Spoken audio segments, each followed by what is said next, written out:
जय श्री राम। आइए आगे सुनते हैं श्रीमद् भागवत कथा में। श्रीमद् भागवत की कथा वेद और उपनिषदों के सार से बनी है, इसलिए उनसे अलग उनकी फल रूपा होने के कारण में बड़ी उत्तम जान पड़ती है। जिस प्रकार रस वृक्ष की जड़ से लेकर शाखाग्र पर्यंत रहता है, किंतु इस स्थिति में उसका आस्वादन नहीं किया जा सकता, वहीं जब अलग होकर फल के रूप में आ जाता है तब संसार में सभी को प्रिय लगने लगता है। दूध में घी रहता ही है, किंतु उस समय उसका अलग स्वाद नहीं मिलता, वही जब उससे अलग हो जाता है तब देवताओं के लिए भी स्वास्थ्य स्वादवर्धक हो जाता है। कांड ईख के ओर छोर और बीच में भी व्याप्त रहती है, तथापि अलग होने पर उसकी कुछ और मिठास होती है। ऐसे ही भागवत की कथा है। यह भगवत पुराण वेदों के समान है। श्री व्यासदेव ने इसे भक्ति, ज्ञान और वैराग्य की स्थापना के लिए प्रकाशित किया है।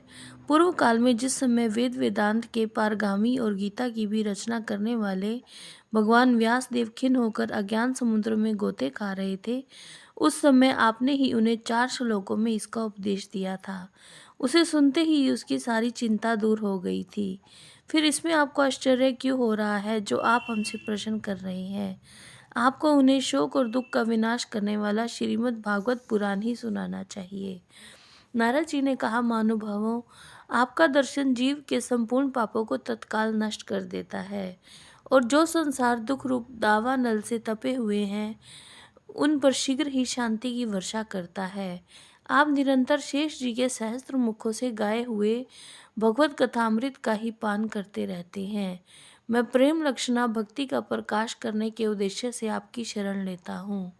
जब अनेकों जन्मों के संचित पुण्य पुंज का उदय होने से मनुष्य को सत्संग मिलता है, तब वह उसके अज्ञान जनित मोह और मद रूप अंधकार का नाश करके विवेक उदय होता है।